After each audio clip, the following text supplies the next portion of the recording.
Voilà, on a de la lumière. On a de la lumière, ça y est, c'est bon. Bien, bonjour à toutes et à tous. Merci beaucoup de nous avoir rejoints. Si certains ne regardent pas la télé, je suis Cédric Decoeur et je suis ravi de vous accueillir pour cette 3e édition du sommet BFM Patrimoine. Avec moi sur scène Thierry Arnaud, le directeur de la rédaction de BFM Business, et Julien Serraki, le président de la CNCGP, qui nous accompagne depuis 3 ans pour ce sommet BFM Patrimoine. On va commencer avec vous, Thierry. Ce sommet, il a enfin lieu, j'ai envie de dire, parce qu'on a eu du mal, hein. Inévitablement. On a tous vécu cette pandémie. Oui, on est évidemment très heureux d'être là aujourd'hui. Moi, je le suis tout particulièrement au nom de toute l'équipe de BFM Business et aux côtés de notre partenaire, cher Julien Serraki, de la CNCGP. Alors effectivement, ça n'a pas été facile. Il a fallu s'accrocher, il a fallu s'adapter, il a fallu bousculer le calendrier, se réorganiser. Mais finalement, on y est arrivé. On est très heureux de pouvoir donner ce matin et maintenant le coup d'envoi à cette troisième édition et de le faire ensemble. Et c'est d'autant plus important cette année que jamais, sans doute, les Français n'ont eu autant envie et besoin qu'on les accompagne dans leur démarche de placement, dans la gestion de leur patrimoine. Vous le savez mieux que moi. Vous connaissez ce chiffre, on en parlait avec vous, Julien, ce matin encore à l'antenne de BFM Business. Les Français ont épargné 160 milliards de plus depuis le début de cette crise sanitaire, une épargne qui aujourd'hui est encore assez largement dormante.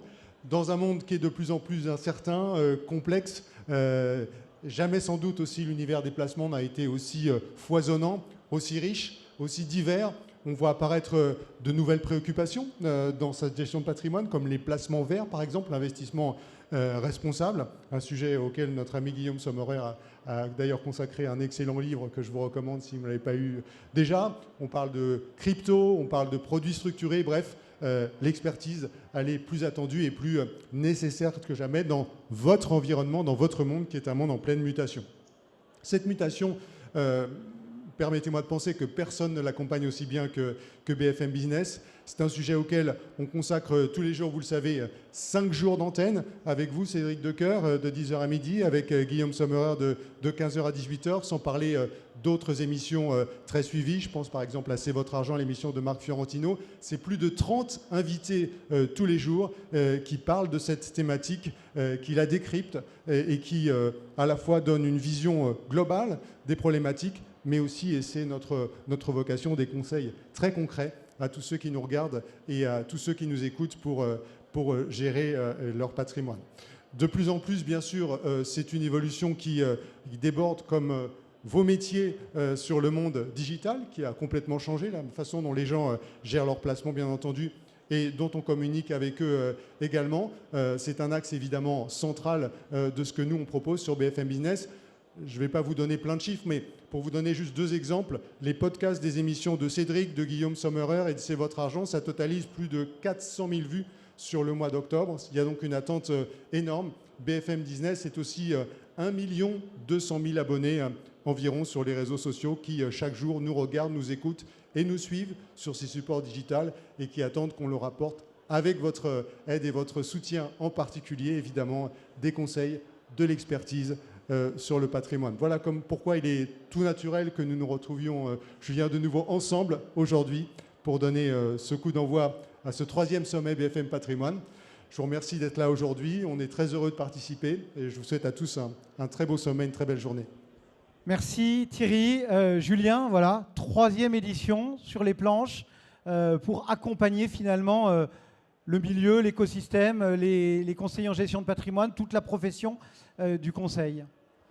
3e événement, enfin, comme on l'a déjà dit. Et puis, 3e événement qui prend plus d'ampleur par rapport aux 2 premiers événements. Je rappelle, on a fusionné le congrès de la Chambre et le sommet BFM. Maintenant, c'est plus qu'un seul et même événement qui va prendre encore de l'ampleur au cours des années suivantes, 2022, 2023 et voire encore plus, je l'espère. Et je rappelle toujours que la grande force de cet événement et son unicité, eh ben, c'est cet immense tambour médiatique qu'on a derrière nous grâce à cette collaboration et cette cofondation de l'événement avec BFM Business. Rappelons-le, BFM Business, qui regarde BFM Business, ce sont nos clients. les chefs d'entreprise, les CSP+, les professions libérales, ceux qui font partie de cette fameuse clientèle patrimoniale qui est le cœur des clients et la cible des conseils en gestion de patrimoine. Donc c'est ça ce que fait l'événement. On a près de 80 stands aujourd'hui. Il y a plus de 2000 CGP qui sont inscrits pour participer à l'événement tout au long de la journée. On a une plénière ce matin, on a différents ateliers avec des thèmes passionnants. Donc ça va être une journée métier, mais aussi une journée plaisir. Ça va être aussi une journée d'antenne. On l'a vu à l'entrée, on a le salon, on a l'antenne de BFM Business qui est à l'entrée. Et donc je suis vraiment, vraiment particulièrement content de retrouver cet événement. Il nous avait beaucoup manqué en 2020 et c'est un peu un symbole que cet événement renaisse en 2021 parce que 2021 c'est une année exceptionnelle pour les CGP. C'est une année exceptionnelle. Les compagnies d'assurance me disent qu'ils font plus 30% de collecte sur le réseau des CGP. C'est absolument considérable. Et ce n'est pas dû à un effet base défavorable en 2020, puisque 2020 était déjà à la hausse par rapport à 2019. C'est parce que 2021, eh bien, c'est l'année qui suit 2020, une année de pandémie mondiale. Et dans les moments de crise, c'est là que les CGP arrivent à faire une différence encore plus grande face à d'autres réseaux de conseil ou d'autres réseaux de distribution de produits assurantiels ou d'instruments financiers. Nous avons, au cours de l'année 2020, pu faire la démonstration de nos compétences, bien évidemment, mais aussi de notre disponibilité vis-à-vis de nos clients. Et donc aujourd'hui, eh bien, soit nos clients nous recommandent auprès de leurs amis, soit nos clients recentrent leurs actifs chez nous. Et souvenez-vous de ce que je vais dire, et je vais terminer par ça. 2021, c'est l'an 1 de l'âge d'or des CGP. Ouf. Parce qu'on va prendre des parts de marché considérables dans les années qui viennent. Et je ne serais pas surpris que d'ici la fin de la décennie, les CGP en matière de collecte représentent plus de 50% du marché de l'épargne en France. Merci beaucoup Julien. Julien Serraki donc pour la SNCGP. Merci Thierry Arnaud, directeur de la rédaction de BFM Business.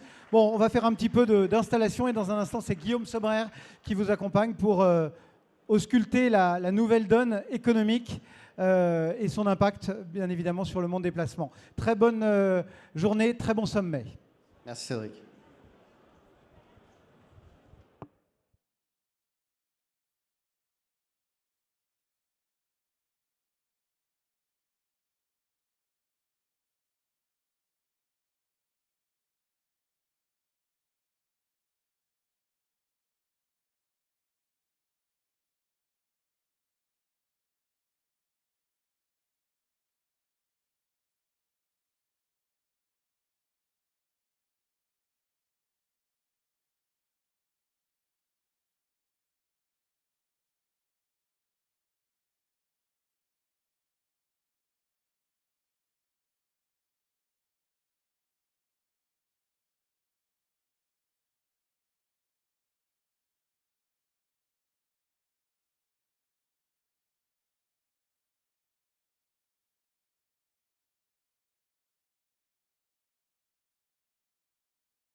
Bonjour à tous.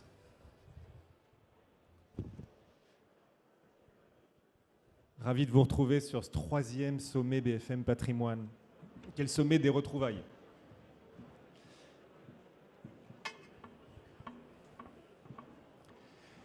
Et merci de nous accompagner sur cette nouvelle édition, ici au Carrousel du Louvre. Le Carrousel parce qu'on est encore plus nombreux qu'avant. On est ravis de vous accueillir et merci pour votre fidélité. C'est le sommet des retrouvailles et on va consacrer cette toute première conférence de la journée. Il y en aura d'autres, bien sûr. La journée sera très riche. On va la consacrer justement à ces thématiques qui, aujourd'hui, sont peut-être en passe de transformer l'univers des placements, l'offre de placement et peut-être aussi la façon dont les Français, les particuliers vont vouloir allouer leur épargne. On va profiter de ce sommet des retrouvailles pour déconfiner, en l'occurrence, les thématiques. On va parler des placements face aux évolutions macroéconomiques. Les politiques monétaires sont peut-être sur un point de bascule face à de possibles remontées de taux. Quelle croissance économique attendre demain? Comment adapter les portefeuilles boursiers? L'offre globale de placement à cette nouvelle donne réglementaire, macroéconomique et technologique. On va parler de tout cela pendant une petite heure. Pour en parler donc, 3 éclaireurs. Pascal Auclair à mes côtés. Bonjour Pascal. Alors prenez tous vos micros. Secrétaire général Pascal Auclair du groupe bonjour, Guillaume, bonjour La Française. Bienvenue Pascal. Bienvenue Gilles. Gilles Mouek également, le chef économiste du groupe AXA, responsable de la recherche d'AXA IM. Et Philippe Crevel qui nous accompagne aussi souvent à l'antenne. Bonjour Philippe. Bonjour Guillaume. Ancien conseiller parlementaire ministériel et aujourd'hui directeur du Cercle de l'épargne. Vous publiez de nombreuses études sur le comportement des Français face à l'épargne. Êtes-vous prêts? N'hésitez pas d'ailleurs à la fin de cette heure de débat et d'échange, n'hésitez pas à vous aussi poser vos questions à nos 3 débatteurs. Un micro circulera à la toute fin, donc n'hésitez pas tout à l'heure à prendre la parole.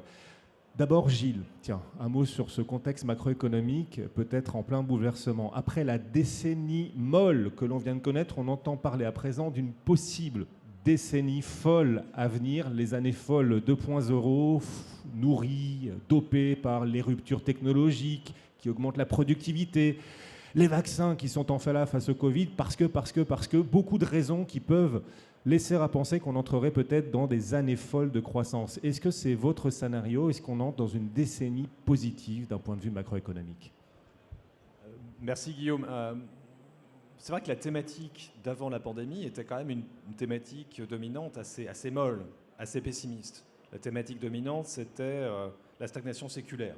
Donc cette idée que la productivité allait continuer à ralentir parce que le progrès technologique était lui-même trop lent, qu'en plus les contraintes démographiques allaient s'appliquer de plus en plus, essentiellement dans nos économies avancées, mais aussi dans les économies émergentes comme la Chine. Donc c'est vrai qu'avant la pandémie, le discours général était assez sombre, et comme je suis d'un naturel assez pessimiste, j'étais assez attiré par ces analyses-là. Et c'est vrai qu'un an plus tard, 2 ans plus tard, on a l'espoir de quelque chose d'un peu plus positif. Pourquoi? Parce que cette crise de la pandémie a été un accélérateur de transformation absolument incroyable. Accélérateur de transformation sur l'intégration de nouvelles technologies. En gros, ce qu'on a fait, c'est qu'on a transformé des solutions technologiques de niche qui étaient réservées à une toute petite fraction des salariés dans souvent des grands groupes internationaux en technologies de masse. On a aussi tout d'un coup habitué certaines catégories de la population qui étaient très réticentes à aller vers des solutions digitalisées, par exemple en matière commerciale. Et moi, je crois qu'il y a un effet de cliquet, c'est-à-dire qu'on ne reviendra pas en arrière. Cette intégration de solutions technologiques de masse, elle est probablement maintenant complètement avec nous, elle restera avec nous dans les années qui viennent. Et puis, dernier élément, on parle beaucoup de cette fuite devant le travail aux États-Unis. Parce que ça pourrait être l'élément un peu négatif dans tout cela. Oui, certes, gain de productivité, accélération du progrès technologique, ou plutôt de l'intégration du progrès technologique dans l'économie, mais ralentissement du facteur travail. C'est vrai aux États-Unis, même si on y reviendra peut-être, je ne suis pas sûr que ce soit quelque chose de si structurel que cela. Mais en Europe, et singulièrement en France, c'est l'inverse qui se passe. Je pense que l'une des lectures les plus roboratives de ces derniers mois, c'est l'information rapide de l'INSEE sur les chiffres de la participation au marché du travail en France au 3e trimestre 2021. Il y a une augmentation du taux de participation de toutes les classes d'âge au travail. Et ça, dans un pays qui pendant des années a une approche très malthusienne du facteur travail, c'est quand même un élément extrêmement positif. Donc gain de productivité et une capacité peut-être plus grande qu'on ne pensait à compenser le ralentissement de l'arrivée sur le marché du travail de nouvelles générations par une augmentation des taux de participation, c'est effectivement une combinaison d'ingrédients plutôt positive. Donc, Gilles, je ne rêve pas, vous êtes plutôt optimiste pour la suite. Là, on rentrerait dans un trend séculaire plutôt favorable et de croissance plus soutenue qu'avant. Un potentiel de croissance pour nos économies développées plus soutenu qu'avant. Et je vous pose la question parce que de ce potentiel de croissance, de l'accès à l'emploi, va dépendre aussi le comportement des épargnants et des investisseurs demain. Vous êtes optimiste sur ce trend séculaire qui est peut-être aujourd'hui en train de se construire? En tout cas, pour moi, ce qui est possible, ce qu'il était moins il y a 2 ans, en tout cas, on pouvait le justifier un peu moins, c'est cette idée que la stagnation séculaire n'est pas forcément l'explication si centrale que cela, le modèle de croissance dans lequel on va vivre dans les années qui viennent. Ça ne veut pas dire qu'on va avoir une explosion du potentiel de croissance. En France, on a quand même un certain nombre de contraintes, en particulier cette contrainte démographique qui va rester forte. Mais on a peut-être réussi à arrêter cette espèce de lente dégringolade de la croissance potentielle, de la croissance tendancielle. Et ne serait-ce que cela, ce serait pas mal. Sauf que, si tout va mieux dans l'économie, en tout cas si la croissance venait à perdurer sur des niveaux supérieurs à ce qu'elle était avant la crise, et si les prix continuent de monter comme on le voit aujourd'hui sur un certain nombre de matières premières, on imagine que les banques centrales ne vont pas rester inertes. On sort pour le coup d'une décennie de taux extrêmement bas, de politique monétaire ultra accommodante. Si l'avenir économique et plus souriant, les banques centrales vont-elles se montrer, elles, plus dures, remonter leurs taux? On entend qu'aux États-Unis, on anticipe désormais non plus 2, mais 3 hausses de taux dès l'an prochain, par exemple. Il y aura peut-être aussi ensuite la BCE. Est-ce qu'on entre là sur une bascule des politiques monétaires? Et là aussi, je vous pose la question, parce que l'univers de taux, évidemment, impacte fortement le rendement des placements.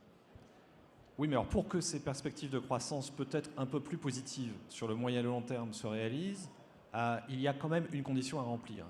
Et cette condition, c'est de ne pas casser la machine de reprise avec un durcissement qui serait trop précoce des politiques monétaires, alors que l'une des réponses à la pandémie, ça a été l'augmentation très forte de la dette publique et dette des entreprises. Et je pense que c'est quand même une contrainte qui va faire réfléchir les banques centrales dans leur vitesse de normalisation. Alors certes, nous faisons face actuellement à une accélération très vive des prix à la consommation. C'est d'autant plus spectaculaire que pour des gens de ma génération, qui ont été baignés dans les publicités payées par l'État au début des années 80 sur la course en tête de la planche à voile française pour réussir à faire passer l'inflation en dessous de 5%. C'est très nouveau, on a oublié ça, le fait que parfois les prix augmentent. Mais moi je continue à penser qu'il s'agit essentiellement d'un phénomène transitoire. Pourquoi? Parce que l'année dernière, on a eu une explosion sans précédent de la demande de biens durables américaine. Juste un chiffre. Au 3e trimestre 2021, la consommation des ménages américains en biens est de 15% supérieure à celle qu'elle était avant la pandémie. Qu'il y ait eu, dans ces conditions-là, de vrais problèmes sur les chaînes de valeur, des disruptions, des goulets d'étranglement au niveau mondial, ça me paraît malheureusement parfaitement explicable. Et on commence à voir depuis quelques mois maintenant une normalisation de la composition de la demande américaine, un peu moins de biens durables, un peu plus de services. La pandémie est mieux gérée aux États-Unis, un peu plus de consommation de restaurants, un peu moins de consoles Nintendo. Si ça, c'est effectivement la direction du voyage dans les mois, dans les trimestres qui viennent, je pense qu'on pourra avoir des politiques monétaires qui certes vont commencer à se normaliser, mais peut-être un peu moins vite que ce que le marché est actuellement en train de pricer. Moins vite, moins forte, peut-être aussi cette normalisation monétaire, mais on sortirait de cette phase de baisse permanente des taux obligataires qui faisait monter le marché, qui apportait beaucoup de confort au marché financier, en tout cas au marché action, qui s'est nourri de ces baisses de taux pendant une bonne décennie là. Le fait que les taux ne viennent plus à reculer et qu'ils entament peut-être même une phase de hausse, est-ce que cela met en danger néanmoins le potentiel, d'après vous, des marchés actions? Est-ce qu'on risque de retrouver des problèmes au niveau de la valorisation des marchés, par exemple? Est-ce que certaines bulles pourraient même éventuellement éclater, ne serait-ce que parce que les taux en viendraient à progresser légèrement, mais peut-être doucement, mais sûrement, progression légère mais progressive de ces taux obligataires? En fait, si on essaie de comprendre l'évolution des indices boursiers depuis 5 à 10 ans, ce qui est véritablement frappant, c'est pas tant la contribution directe de la baisse des taux d'intérêt, parce que les taux d'intérêt étaient déjà très bas, c'est plutôt cette injection de liquidité massive qui a été le résultat de ces politiques non conventionnelles des banques centrales. Pour aller vite, le QE. C'est le QE qui a provoqué ce second élan des marchés boursiers, qui les a fait résister, même pendant la phase aiguë de la pandémie. Or, ce qu'il est important de comprendre sur ce que les banques centrales s'apprêtent à faire, dans le cas de la Fed et dans le cas également de la BCE, c'est qu'on parle d'un ralentissement du rythme d'acquisition d'actifs par la Fed. C'est ça le tapering. Tant qu'il n'y a pas de réduction du bilan de la Fed, il n'y a pas de raison qu'il y ait de correction massive du marché action, parce qu'on ne retirera pas un quantum de liquidité très important. Donc, réduction du support, certes, mais correction, ça me paraît beaucoup plus difficile à établir, dans, en plus, un contexte de profit plutôt décent, c'est le moins qu'on puisse dire, du côté du secteur des entreprises. Donc, qu'on ne gagne plus grand-chose, qu'on soit sans doute à peu près au pic, oui, mais moi, je n'arrive pas à voir comment, à moins qu'il y ait une accélération trop rapide de la normalisation des politiques monétaires, à moins qu'il y ait une erreur de politique monétaire dans les mois qui viennent, je ne pense pas que cette normalisation prudente soit compatible avec une correction du marché action. Et donc, quel message, comme directeur de la recherche aussi d'AXA IM, quel message est-ce que vous faites passer aux équipes de gestion qui, là, en ce moment, préparent l'allocation de 2022 ? L'un de mes principaux messages, c'est attention à ce pricing ultra agressif du marché actuellement sur les hausses de taux court. Moi, ça me paraît toujours très frappant de constater que le marché pense qu'en 2022, il y aura à la fois hausse des taux directeurs de la Fed et de la BCE, que la Fed remonte ses taux l'année prochaine, certes, que la BCE le fasse, alors même que nous ne voyons absolument pas en Europe les mêmes dérives salariales que l'on observe actuellement aux États-Unis, ça me paraît beaucoup plus difficile à justifier. Donc attention à cette espèce de moment d'exubérance avec ces attentes de relèvement de taux directeurs pour 2022. Ça arrivera, je pense que c'est pour 2023, mais attention, je pense que là, le marché s'est un petit peu emballé. Face à tous ces défis, Philippe, vous venez de publier l'enquête 2021 au Cercle de l'épargne, l'enquête sur le comportement des Français. Les Français, la retraite, l'épargne, la dépendance. Quel comportement est-ce que vous observez de la part des Français dont on sait qu'ils ont accumulé, c'est vrai, beaucoup d'épargne pendant cette crise? Est-ce que ça change leur comportement? Alors c'est vrai que les Français, comme vous le dites Guillaume, ont épargné énormément pendant la période des confinements. 160 milliards d'euros en plus de ce qu'ils épargnent d'habitude. Donc on est sur des montants évidemment très conséquents, logiques. On les a empêchés de consommer. Donc ils ont épargné. L'épargne, c'est la renonciation à la consommation.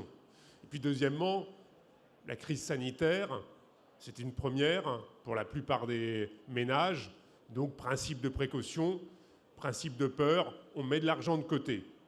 Ces 160 milliards d'euros ont été essentiellement mis sur deux types de placements. Un non-placement, c'est les comptes courants, les dépôts à vue. Plus 80 milliards d'euros sur les dépôts à vue de mars 2020 jusqu'à septembre 2021. C'est simple, avant la crise, les Français avaient 14 000 euros en moyenne sur leur compte courant.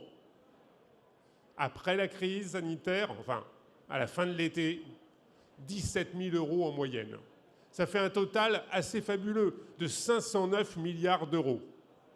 Il faut savoir qu'avant la crise de 2008, on était à 200 milliards. Donc on voit qu'il y a une tendance extrêmement lourde et longue d'augmentation des encours des comptes courants. C'est lié en grande partie à la baisse des taux d'intérêt, au fait que les Français disent « à quoi bon placer ?» 31% des Français estiment que le compte courant est aujourd'hui un bon placement. Et on en voit évidemment la conséquence.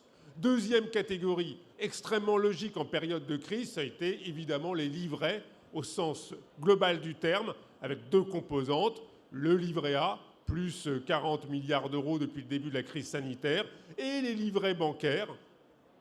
Rémunération moyenne des livrets bancaires, Les derniers résultats de la Banque de France, c'est 0,09%. Donc on voit bien que ce n'est pas le rendement, évidemment, que recherchent les Français, c'est la sécurité et la liquidité. Pour le livret A, 0,5% de rendement, pareil, c'est pas évidemment la rentabilité qui est recherchée en la matière. Et en plus, avec les hausses de prix, le rendement réel est plutôt négatif. Le rendement réel, évidemment, depuis la remontée de l'inflation, on est sur des rendements réels négatifs, fortement négatifs.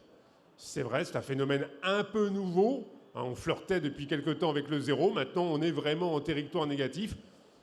Ça n'a pas, pour le moment, de conséquences. Alors justement, on a sondé les Français sur « vous avez un stock d'argent, qu'est-ce que vous voulez en faire dans les prochains mois ?» Pour le moment, on va dire qu'il y a l'attentisme. On a fait notre stock, on va essentiellement le maintenir. Ça, c'est 43% des Français en se disant on le maintient en état et on va voir ce qui se passe. Les dernières annonces, ou celles qui vont avoir lieu ce matin, risquent de conforter ce positionnement. Annonce sanitaire. Ouais. Après, il y a la catégorie des Français qui se disent, en fait, ça ne va pas du tout. Il faut épargner davantage. Ça, il y a à peu près 23% des Français qui disent, il faut encore épargner plus. Il y a la catégorie de ceux qui disent, il faut dépenser parce que maintenant on a suffisamment d'argent, il faut se faire plaisir, vingtaine de pourcents. Et on a une petite partie qui se dit, c'est le moment de faire la réallocation vers le long terme. 12%. Et de prendre du risque, enfin prendre un peu plus de risque. Alors, vous allez me dire, c'est assez décevant comme résultat. Après, il faut regarder un peu plus dans le détail. Ceux qui ont épargné le plus, essentiellement les cadres, les CSP+, sont ceux qui sont évidemment les plus disposés à aller sur le long terme et à consommer. Les jeunes qui ont été épargnants, parce qu'on a l'image du fait que les jeunes ont énormément souffert de la crise. J'en doute pas, il y en a eu un certain nombre, mais si on prend sur le sondage qu'on a réalisé avec l'IFOP, les jeunes ont été les épargnants les plus importants en proportion au sein de la population. C'est normal, ce sont eux qui ont vu leur habitude de vie profondément modifiée par les confinements. Évidemment, les jeunes sont aujourd'hui disposés soit à reconsommer, soit à réallouer sur des produits de long terme.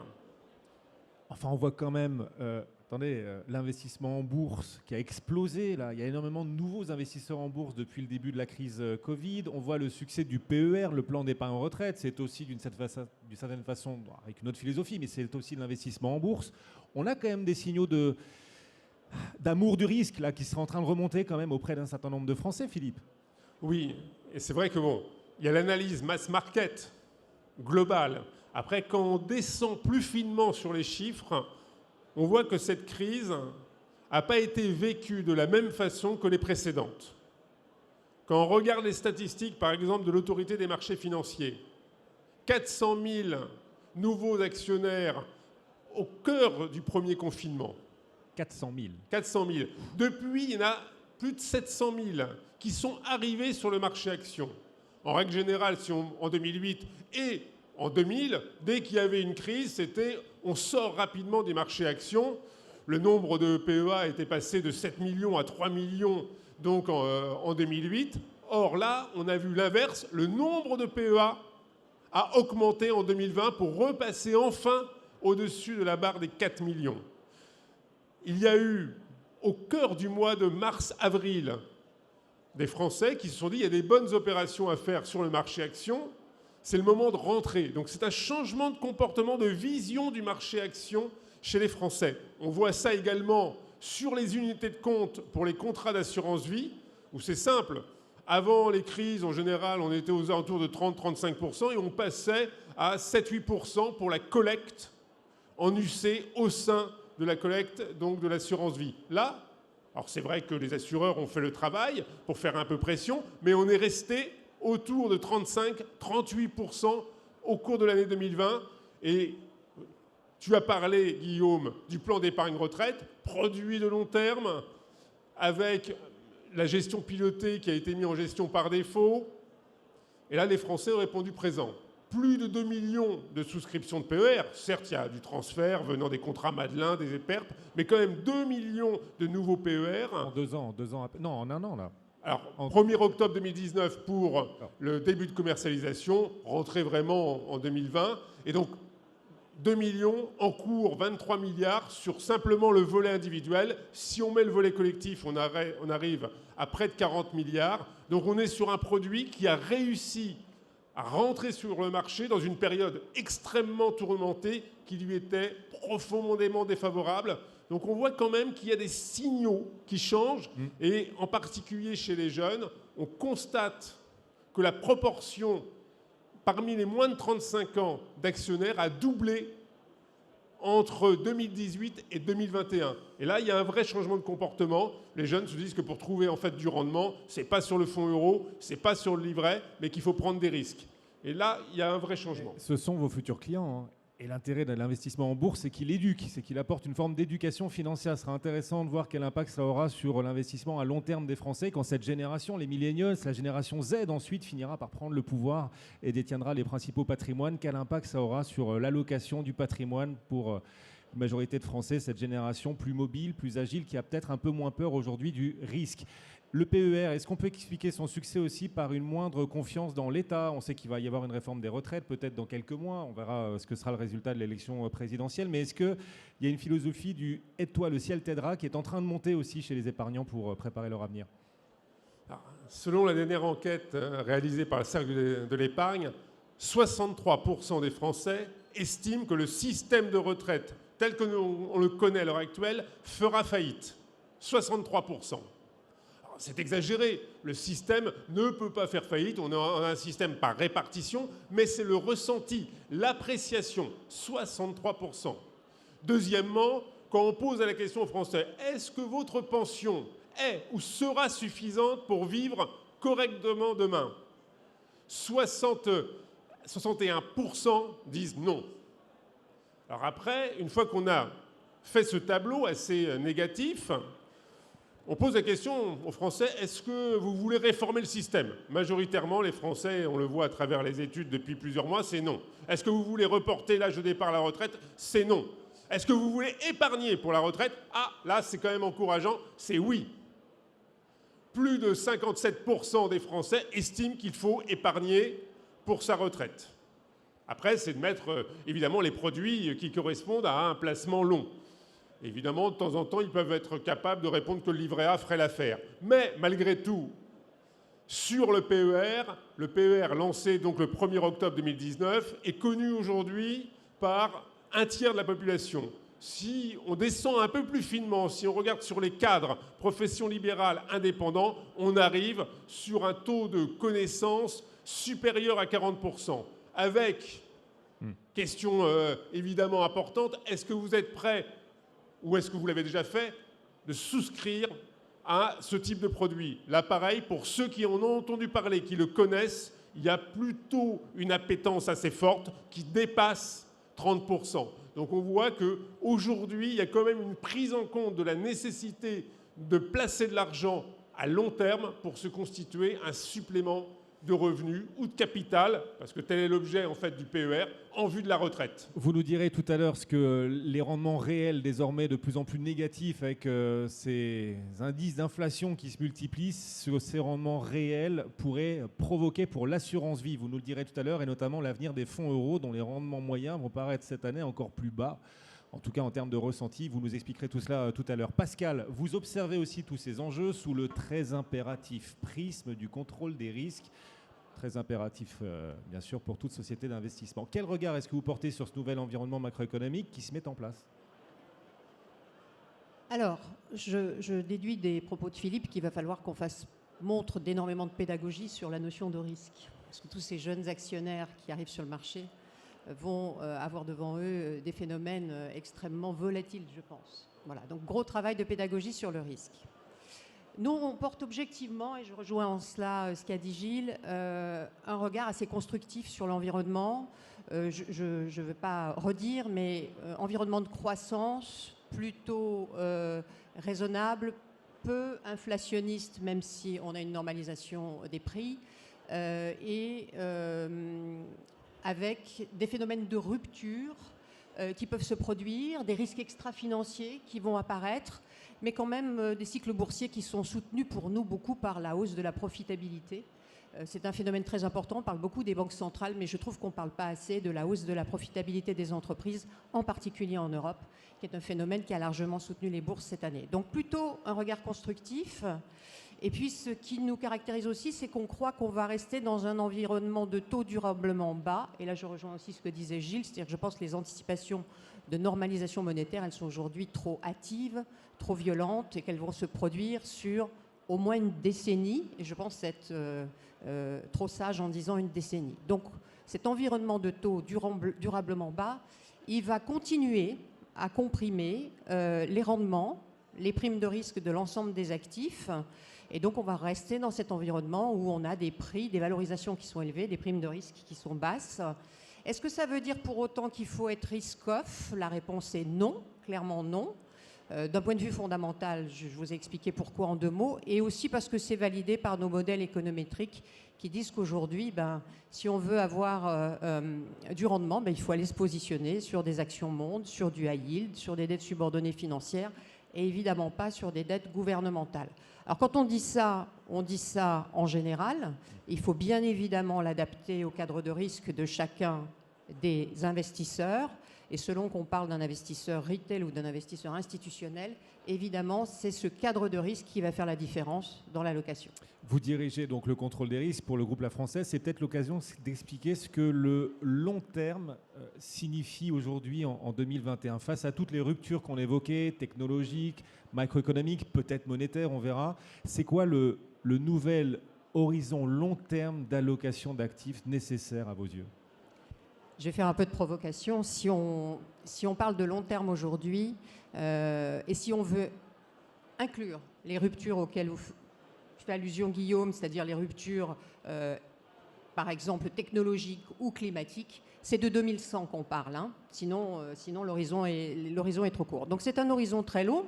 C'est un horizon qui est un peu plus long que celui des investisseurs institutionnels, mais c'est un horizon qui peut matcher, par exemple, celui des investisseurs retail intergénérationnels. Par exemple, quand un client fortuné veut transmettre son patrimoine, finalement, c'est sur cet horizon-là qu'il se positionne. Et c'est en tout cas celui sur lequel on peut parler de ces ruptures dont on parle, et en particulier de la plus importante d'entre elles, qui est la rupture climatique, sur laquelle on travaille énormément à la française. Alors, pourquoi on pense à ces phénomènes de rupture ? Tout simplement parce qu'on pense qu'on est à la fin d'un cycle qui est un cycle très long, qui a pris sa racine quelque part à la fin de la Deuxième Guerre mondiale. Ce cycle, il était évidemment un cycle de croissance, assis sur une forte consommation énergétique, d'énergie bien sûr très, très carbonée, beaucoup de volatilité sur les prix et puis des tensions géopolitiques très très fortes dans le monde générées par ce besoin en énergie carbonée, et qu'on est certainement à l'aube d'un nouveau cycle de croissance positive, je l'ai dit, plus durable, moins volatile sur les prix et certainement moins carboné. Et donc, si on veut positionner une allocation d'actifs sur un horizon qui est celui-là, et en intégrant ces phénomènes de rupture dont je vous parle, et en particulier ces ruptures climatiques, on est obligé d'intégrer le fameux facteur climat pour pouvoir faire une allocation qui prenne en compte le risque extra-financier qui est attaché au climat. Et donc pour faire ce travail-là, vous comprenez bien que comme on fait ces travaux, qui sont des travaux extrêmement ambitieux depuis seulement quelques années, les premières études sérieuses sur l'intégration du facteur climat dans le prix des actifs sont des études qui datent de 2016, donc ça a 5 ans, c'est tout récent.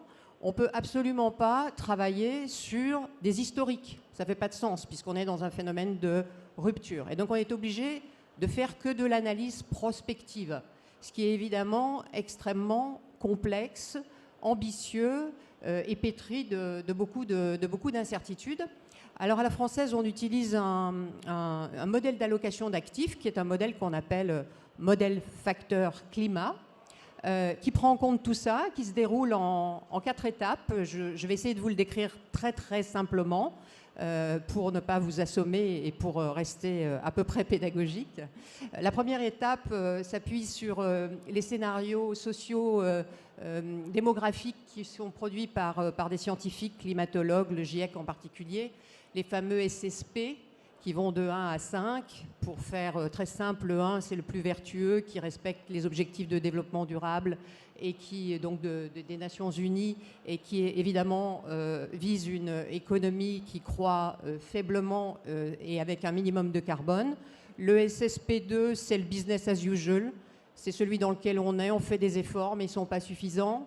Et le SSP5, c'est au contraire de très fortes tensions géopolitiques produites par une croissance qui reste très carbonée et très élevée. Donc déjà, on a ces scénarios desquels on va déduire le nouveau paradigme des fondamentaux.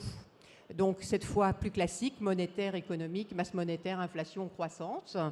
Ça, c'est la deuxième étape. Et à partir de ces fondamentaux, on va définir les trajectoires de performance des différentes classes d'actifs, cette fois toujours en forward-looking et en prospective. Et on utilise toutes les classes d'actifs. C'est-à-dire que non seulement on est forward-looking, mais on utilise les classes d'actifs traditionnelles, mais également l'immobilier pour avoir un maximum de diversification. Et enfin, dans une dernière étape de ce modèle, de façon totalement agnostique et sans fixer de probabilité à ces trajectoires de performance, on va construire un portefeuille dont on va optimiser le risque en partant du principe qu'on veut rester dans le schéma où on a le minimum d'impact négatif de ces scénarios qui peuvent être très stressés. Voilà. C'est la méthode que vous suivez pour essayer de rationaliser une vision à horizon aussi lointain que l'horizon 2100. Exactement, exactement. Alors pour se challenger un petit peu, ce qu'on a fait, c'est ça paraît extrêmement théorique tout ça. Alors, quelques précautions quand même. Hein. Ce qui compte, c'est plus la démarche que les résultats, parce que vous comprenez bien qu'on avance en marchant dans un schéma comme ça, sous le regard bienveillant de mes collègues. Donc, c'est vraiment la démarche qui est importante, c'est pas les chiffres qui comptent. Mais je pense que c'est la bonne démarche pour se projeter dans l'avenir. Et puis, quand on rétropole un exercice comme ça, sur les 25 dernières années, par exemple, qu'on regarde le résultat de ce modèle et qu'on le rétropole, on s'aperçoit qu'on retombe sur le SSP5. C'est plutôt rassurant, ça valide plutôt la démarche. On a définitivement passé 3 décennies dans des économies croissantes et très carbonées. Alors, c'est assez logique en termes de résultats. Hein. Le SSP1 donne des résultats d'allocation d'actifs assez agressifs, avec beaucoup d'actions. Le SSP5, au contraire, donne des allocations défensives. Mais vous l'aurez compris, ce qui compte, c'est qu'on puisse vraiment se projeter avec pas mal d'humilité à l'avenir, avec des modèles qui soient des modèles disruptifs par rapport à tout ce qu'on a pratiqué historiquement ici autour de cette table. On est dans une époque de pionniers, hein. Vraiment, c'est vrai que ce sont de nouveaux modèles que l'on doit bâtir, que l'on doit construire par rapport à ces enjeux qui deviennent des nécessités, enjeux climatiques, vous l'avez cité. Gilles, AXA, vous êtes le chef économiste d'AXA, assureur, le long terme, c'est votre benchmark habituel, Gilles. On parle toujours d'impact du réchauffement, puis il y aura aussi l'impact de la transition énergétique. On arrive à chiffrer le coût de tout cela, l'apport aussi à la croissance de la transition chez AXA ? Moi, je trouve que la notion de coût, lorsqu'il s'agit de la lutte contre le réchauffement climatique, est une notion extraordinairement ambiguë.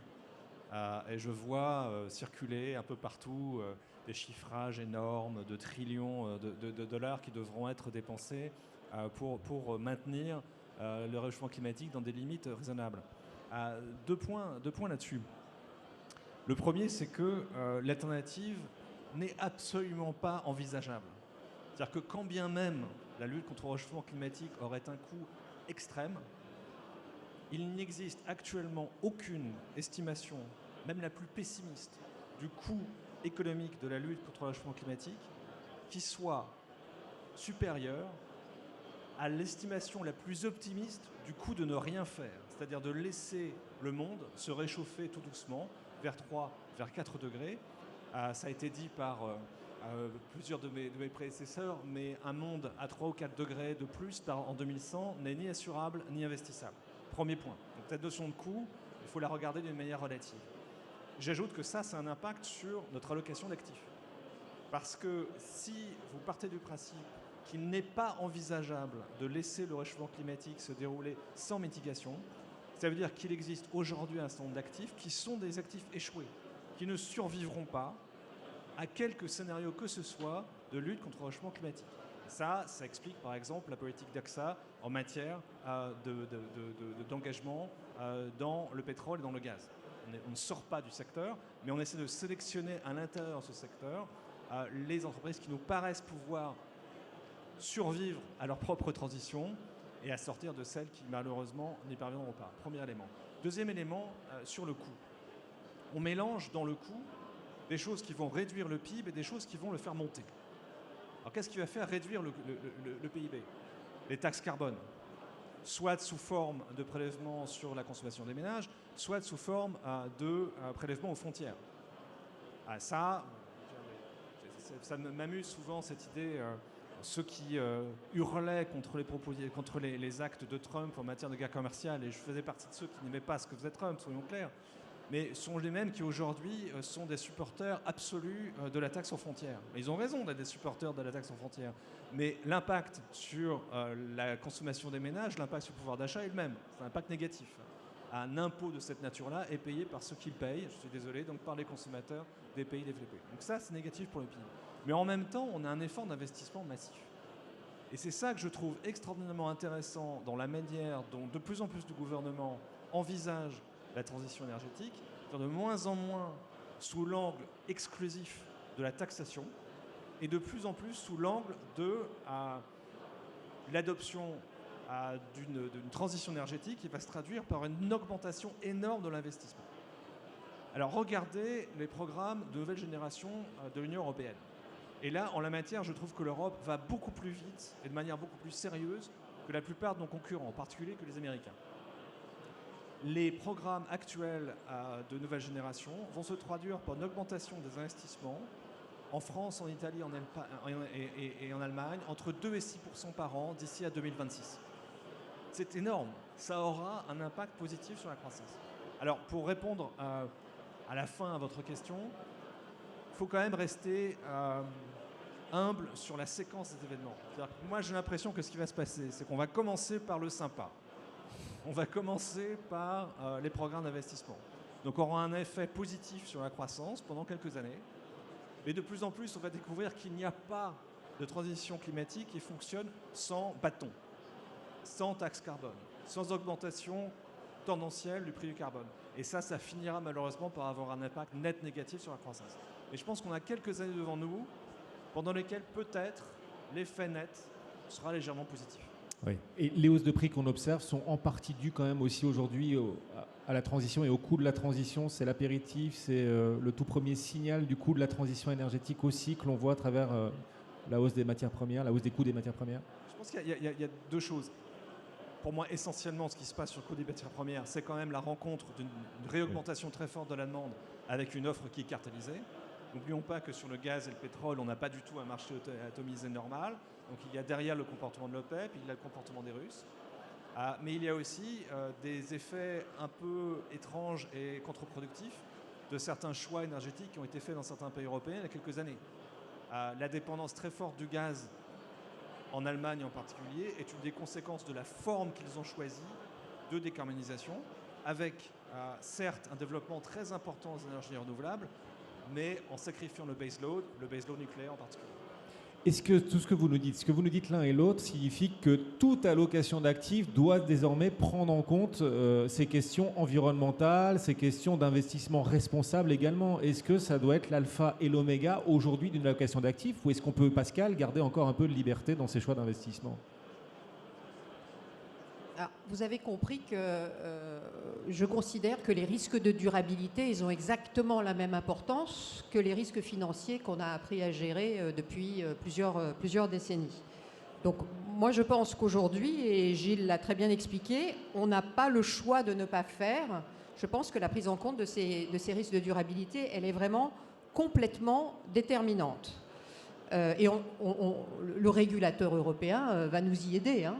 C'est-à-dire que pour ceux qui se sont intéressés un peu aux réglementations SFDR, taxonomie et autres joyeusetés dont l'Europe a le secret, nous n'avons plus le choix et nous allons devoir discloser, c'est-à-dire identifier dans nos portefeuilles, rapporter à nos clients, rapporter aux régulateurs l'ensemble de ces risques de durabilité, les KPI, c'est-à-dire les indicateurs qui nous servent à les mesurer, et les suivre dans le temps et justifier de l'ambition de nos produits.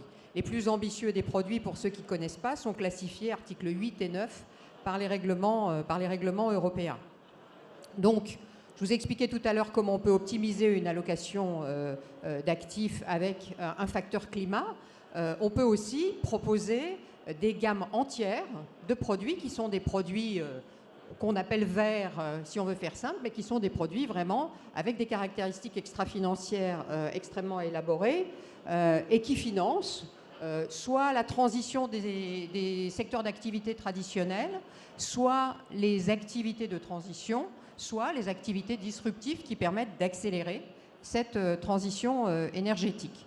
Donc chez nous, on a considéré que c'était un objectif absolument nécessaire que de positionner l'ensemble de notre gamme valeur mobilière, en tout cas toute la partie qui est une partie ouverte à multi-clients dans cet axe-là. Donc 100% de nos fonds valeur mobilière ouverts au public seront durables à la fin de l'année 2022, c'est-à-dire classés soit en article 8, soit en article 9. Et une grande partie de tout ça est en article 9 avec un objectif climatique extrêmement affiché qui sera suivi, contrôlé, calculé et qui vise à ce que ce qu'on appelle la trajectoire de température du portefeuille, c'est-à-dire caractérisée par son quota d'émissions de gaz à effet de serre, soit en dessous de 1,5, qui est le niveau des accords de Paris. Ça vous coûte combien tout ça? Parce qu'il faut Très quand même... cher. J'imagine il faut de la data aussi pour garantir en effet qu'on n'est pas dans le greenwashing et que les investissements ont un impact favorable. Il va falloir de plus en plus de data d'ailleurs. Et sécuriser la data, Pascal. Vous êtes à la tête du contrôle des risques. C'est aussi un enjeu en termes de risques. Alors, j'entends bien, hein, j'entends bien. Alors, juste un petit détail quand même. On gère pour le compte de clients. Hein, donc ce que je vous dis, c'est notre conviction de société de gestion. On a en face de nous des clients dont l'appétence à l'ESG peut être assez distincte d'un client à l'autre. Hein. Et donc, quand on gère pour le compte de clients, on s'adapte à ces clients. Et puis, la moitié de nos encours sont constitués d'actifs immobiliers, vous le savez. Et sur le secteur immobilier, ben, ma foi, là aussi, on est obligé de s'adapter parce que le taux de rotation des actifs immobiliers dans les portefeuilles, ce n'est pas celui des actions dans un portefeuille action. Et donc, on a besoin, là, de décennies pour adapter notre patrimoine immobilier, même si sur nos acquisitions nouvelles, on a une charte ESG et des audits ESG extrêmement sérieux. Alors des data, il en faut, et je ne vais pas vous assommer avec ça, mais il en faut, et ce sont des budgets considérables. Et il ne faut pas que des data d'ailleurs. Hein. Le patron de l'équipe qui encadre l'allocation d'actifs que je décrivais tout à l'heure, c'est un ex-climatologue armé de 5 ingénieurs qui font ça toute la journée. Voilà, donc c'est une équipe qui est une équipe dédiée, qui a un coût. Il faut des techniciens ingénieurs de très haut niveau. Il faut des juristes, il faut des compliance officers, il faut des data scientists, il faut des budgets de data providers. C'est colossal, mais c'est obligatoire et impératif, vraiment. Ça coûte combien? Ça coûte combien? Très cher. Philippe, est-ce qu'on peut imaginer que les petites sociétés de gestion, les petits acteurs de l'asset management résisteront justement à ces coûts, parviendront à rester dans le game, dans le jeu, même s'il va falloir de plus en plus investir en effet dans de nouvelles expertises face à ces enjeux qui montent en puissance? Est-ce que les petits vont pouvoir résister et survivre? C'est vrai que le marché aujourd'hui de l'asset management, des sociétés de gestion, est un marché qui est évidemment confronté à une série de défis. On a parlé à juste titre du défi environnemental qui exige évidemment de la recherche, de l'analyse, des spécialistes, des compétences. On a évidemment le défi du numérique, du digital, qui rebat la carte et qui a permis justement ces dernières années l'émergence de nouvelles sociétés de gestion, les fintech, également liées à la possibilité de se passer des anciens réseaux de distribution. Et donc, il y a toute une industrie qui s'est mise en place, on va dire, complètement numérique. Mais on voit bien que, justement, il faut structurer, il faut évidemment incorporer de plus en plus les données, que ça a des coûts. Et donc, on peut imaginer dans les prochaines années à la fois une très vive concurrence, donc la possibilité pour des structures, on va dire, un peu différentes d'Amundi, d'AXA, de BNP Paribas, la française, de se créer des places. Parce qu'on est dans un monde en changement. Il y a la blockchain qui arrive. On n'a pas parlé, évidemment, de tout ce qui est crypto-actif. Je ne parle pas de crypto-monnaie parce que ça, les banques centrales n'aiment pas le terme, à juste titre. Mais on est évidemment aujourd'hui sur un monde de rupture qui permet à des nouveaux entrants de se faire une place tout en sachant que les contraintes techniques réglementaires aboutissent quand même, c'est vrai, à un moment donné, à une structuration des marchés. On est dans une phase d'entre-deux en la matière. Tout à l'heure, vous nous livrerez chacun d'entre vous votre vision de 2030 dans vos domaines respectifs. Les placements en 2030, ce sera quoi? L'univers macroéconomique en 2030, ce sera quoi? Pascal, l'immobilier de demain aussi, puisque vous êtes très investi sur l'immobilier. D'abord, les fonds euros. Est-ce qu'il y en aura encore en 2030? Non, mais les fonds euros face à, c'est vrai, ces chiffres très spectaculaires d'inflation, les rendements des fonds euros moyens qui ont déçu ces dernières années et qui pourraient encore décevoir cette année. Est-ce qu'on est là sur... l'heure de vérité pour les fonds euros, avec ces prix, cette inflation qui s'accroît, est-ce que ça peut être le coup de grâce en ce moment pour l'attractivité des fonds euros, d'après vous, Philippe? Les fonds euros, aujourd'hui, ça représente quand même 80%, un peu moins de 80% de l'encours de l'assurance vie. Donc il ne faut quand même pas dire que c'est terminé. Hein, ce serait quand même... La collecte. La collecte. Alors la collecte, on est encore sur une collecte de 65%, 67%, 2/3 de la collecte de l'assurance vie, ça reste les fonds euros. Les fonds euros ont encore une utilité. Premièrement, parce qu'il y a la garantie en capital qu'offrent les fonds euros. C'est une sécurisation d'une partie de l'épargne des ménages. On y est très attaché en France. Et je ne pense pas que du jour au lendemain, on pourra passer à 100% en unité de compte. Il y a quand même une véritable tradition et une véritable expertise également en la matière des compagnies d'assurance, des gestionnaires, pour fabriquer un produit avec une garantie de capital. Après, c'est évident qu'avec les taux d'intérêt que l'on connaît depuis maintenant 7-8 ans, il est évident que cela remet en cause le modèle qu'on avait dans les années 90, quand on pouvait offrir du 4,5%, du 5% sur des fonds euros. C'était, je dirais, atypique d'ailleurs, si on réfléchit bien. Vous n'avez aucun risque et on vous rémunère mieux que sur tous les autres produits, que l'immobilier, que les actions, etc.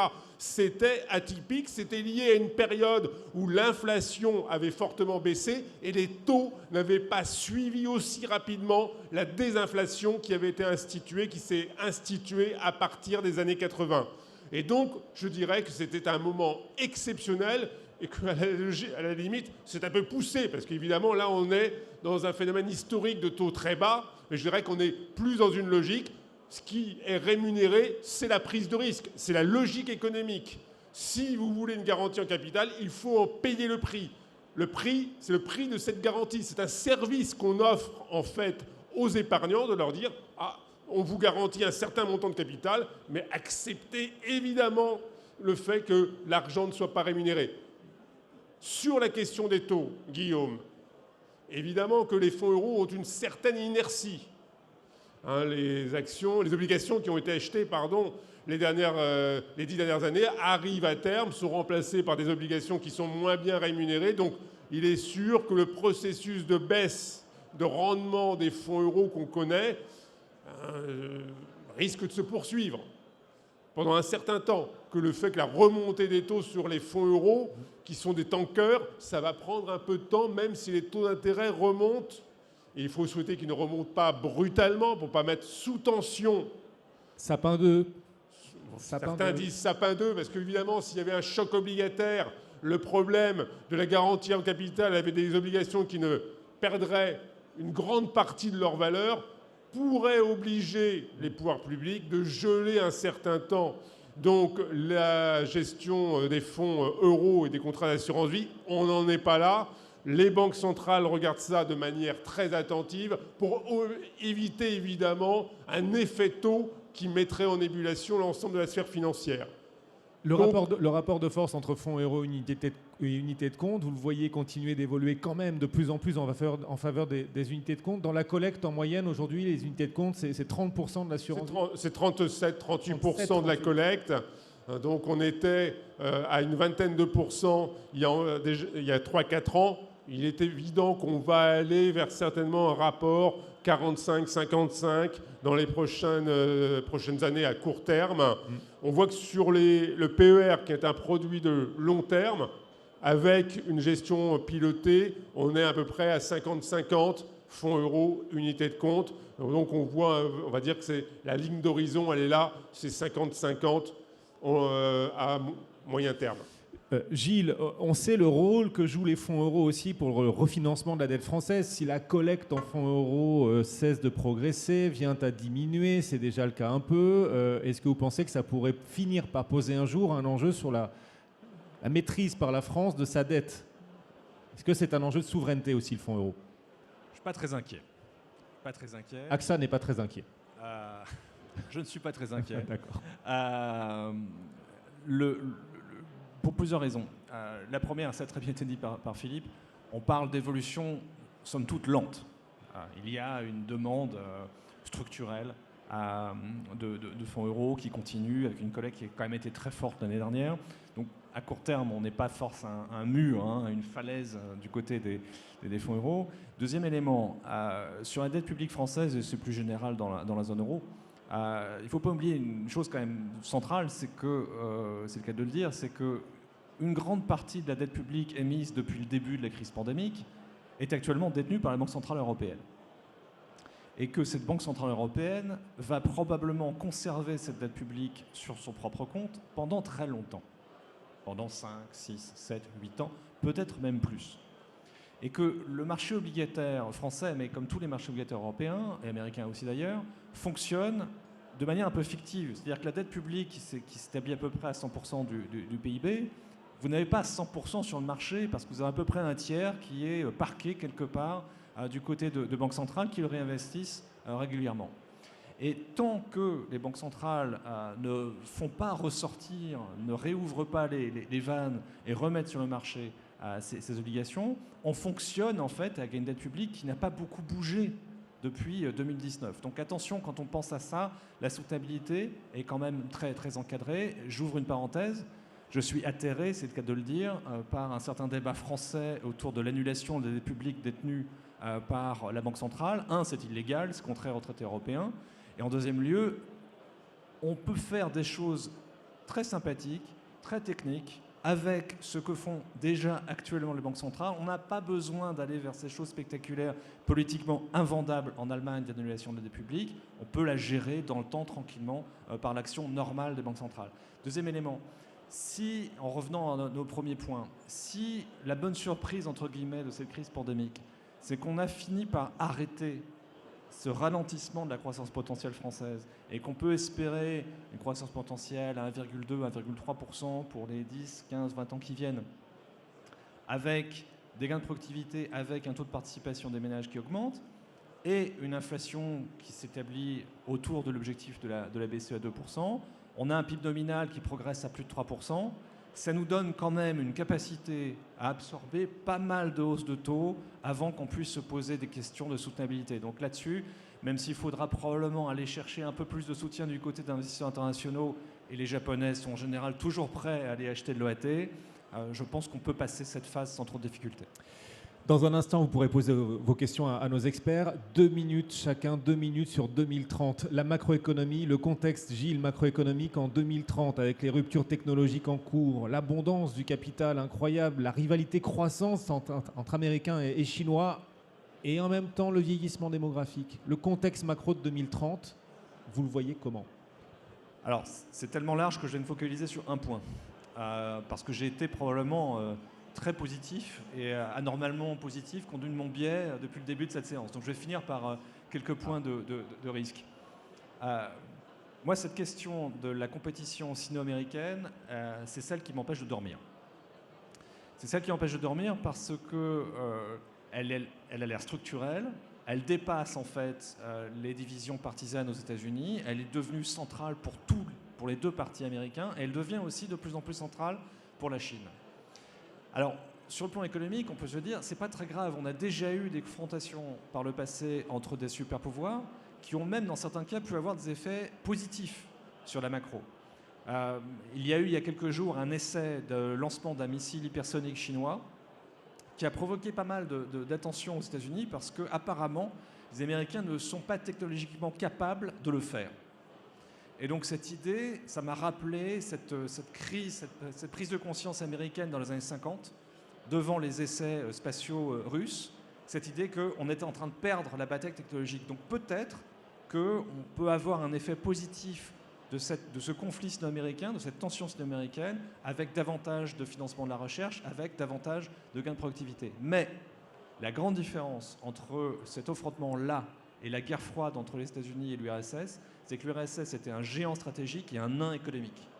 On a très bien pu développer une expansion massive du commerce international dans les années 50, 60, 70, pendant une période de guerre froide, parce que l'URSS ne comptait pas. Le problème, c'est que la Chine compte. Et un risque pour moi, c'est le fait de diviser l'économie mondiale en deux, entre une sphère d'influence américaine et une sphère d'influence chinoise. Et ça, ce serait négatif en termes de génération constante de tensions, de stress sur les marchés, et également aussi en perte de capacité à développer nos marchés internationaux.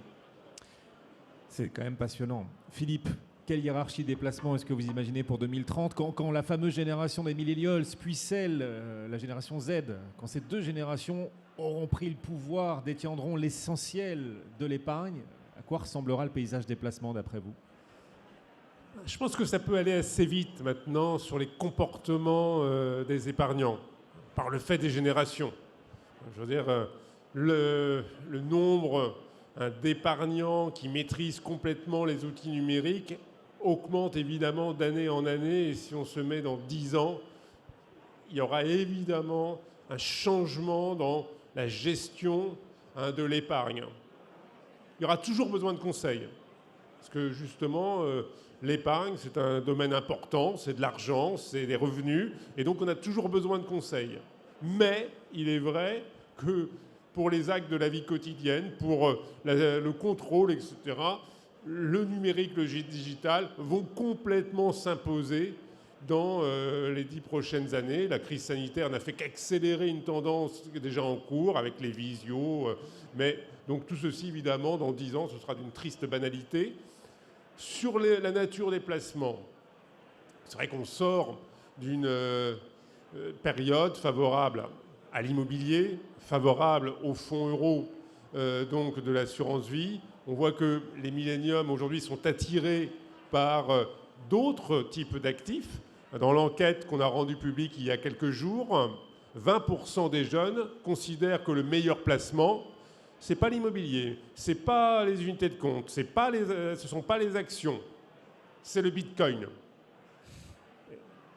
Là, on est dans le placement spéculatif pur, sur la prise de risque intégrale en fonction du moment où on l'achète, mais cela témoigne quand même que, premièrement, l'idée de gain rapide, facile, s'impose dans la tête des personnes de moins de 35 ans, parce que ce n'était pas le simple joueur vidéo de 16 ans qui était questionné, c'était tous les jeunes de moins de 35 ans. Donc on voit que là-dessus, évidemment, la notion de rendement est extrêmement important pour une partie de la population, en disant on peut se faire des revenus faciles et rapides.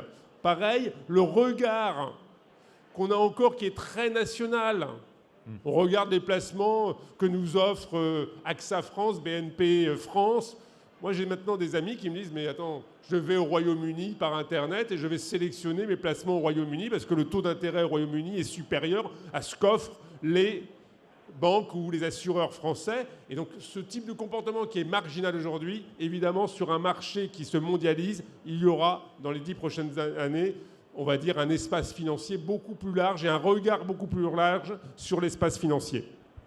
Des questions sur la désintermédiation, etc., qui risquent de monter aussi en puissance. Pascal, la Française, vous êtes aussi investi dans l'univers immobilier à travers, par exemple, la pierre papier, les SCPI, univers immobilier turbulé, chamboulé par la crise Covid. Les bureaux sont restés vides pendant des mois et des mois. Comment est-ce que vous voyez l'avenir de ce segment immobilier, notamment l'immobilier tertiaire, à l'horizon 2030 ? Alors, on doit avoir un grand avenir parce qu'en face des investissements en Bitcoin des jeunes millénials, il faut qu'on leur conseille de modérer leurs risques avec un peu d'immobilier, puisque c'est ça l'immobilier, hein, c'est un modérateur de risque. Blague à part, chez nous, les millénials, ils achètent de l'immobilier en masse au travers de notre plateforme numérique qui s'appelle MoneyOne. Je fais un peu de pub pour MoneyOne. C'est assez impressionnant que de voir l'engouement de ces jeunes pour la pierre papier. Donc ils achètent des SCPI sur cette plateforme numérique et ils l'achètent en fait de façon revolving, c'est-à-dire avec des achats réguliers, mensuels. Assez intéressant d'observer ça, et donc ça doit être en face des bitcoins, j'imagine. Sur la classe d'actifs elle-même, on est confiant parce que c'est très corrélé au cycle économique et qu'on est plutôt confiant, vous l'avez compris, sur le cycle économique, même si on a eu 2 années difficiles derrière nous. Je vais y revenir rapidement. C'est une classe d'actifs de revenus, d'income, qui fait tout son sens dans un environnement de taux bas. C'est une classe d'actifs non volatiles. C'est une classe d'actifs illiquides, c'est son gros défaut, on le sait. Qu'est-ce qu'a changé la crise Covid sur l'actif immobilier? Un certain nombre de choses, mais qui ne sont pas déstructurantes de notre point de vue. D'abord, il y a eu un effet ponctuel de suroffre de locaux vacants, qui étaient en fait des locaux qui dataient d'avant-crise. Et ça a créé beaucoup de turbulences sur les 18 derniers mois, sur tout ce qui est loyer, taux de vacances, etc. Mais c'est en train de se régulariser parce que derrière, vous avez une demande structurelle qui est une demande extrêmement forte, multipolaire, avec des investisseurs étrangers qui sont très présents, en particulier asiatiques sur le territoire français, avec des investisseurs institutionnels nationaux qui augmentent leur allocation en immobilier et avec des clients retail et patrimoniaux très présents au travers des UC et des SCPI, je l'ai déjà dit, pas que les millénials, mais également les clients un peu plus âgés. Mais le bureau de demain, est-ce que vous envisagez vos investissements dans cet univers des bureaux autrement aujourd'hui qu'il y a 2 ans, par exemple? Est-ce que le profil du bureau de demain est complètement, radicalement différent du bureau d'avant? Alors j'allais vous le dire, le marché il est dicté par une demande et ce qui drive le marché aujourd'hui, c'est la qualité de la demande en fait. C'est-à-dire que les problèmes d'offres, j'en ai parlé rapidement. Sur la demande, il y a une véritable mutation des demandes sur le secteur bureau vers des locaux plus adaptables, plus flexibles, plus collaboratifs, mieux connectés, mieux desservis, plus ESG. Et là aussi, on a une percée absolument fulgurante des critères environnementaux, sociétaux et de gouvernance sur la partie immobilière. Donc, oui, il y a une très forte demande qui concerne certains biens de qualité et il y a un véritable effet de rareté sur ces biens de qualité, avec des rendements qui, là aussi, sont écrasés. Pour un rendement prime de très haute qualité, on est en dessous de 2,5, ce qui laisse quand même une prime de risque sur Paris, ce qui laisse une prime de risque très substantielle par rapport à des taux zéro, bien évidemment. Donc, c'est une classe d'actifs d'avenir et qui peut-être modérer le risque de certains appétits un peu plus exotiques qu'on a évoqués auparavant. Bon, et vous dites sur votre site à la française, l'innovation financière au cœur de notre ADN. Ce ne sera pas facile d'innover dans un cadre de plus en plus normé? Vous voulez que je vous raconte l'allocation d'actifs sous facteur climat, Guillaume? Horizon 2100. Est-ce que vous avez des questions? N'hésitez pas, il vous suffit de lever la main. 2 hôtesses circulent dans les allées, il nous reste quelques petites minutes. N'hésitez pas, vous levez la main. Et Pascal Auclair, Gilles Mouek, Philippe Crevel vous répondront bien sûr. Vous avez obtenu toutes les réponses que vous souhaitiez ou aux interrogations que vous pouviez formuler. N'hésitez pas, il suffit de lever la main. Eh bien, merci beaucoup. Merci beaucoup à tous les 3 de nous avoir accompagnés. Donc, Philippe Crevel pour le Cercle de l'Épargne, Pascal Auclair, le groupe La Française, Gilles Mouek, chef économiste du groupe AXA. Merci. Dans un instant, la table ronde des présidents, les présidents des chambres de vos métiers du Conseil en gestion de patrimoine. Cette table ronde présentée, animée par Cédric Decoeur. Beaucoup de rendez-vous encore tout au long de cette journée, les ateliers aussi, les formations validantes. Merci beaucoup pour votre fidélité. Nous accompagner sur cette nouvelle édition du Sommet BFM Patrimoine.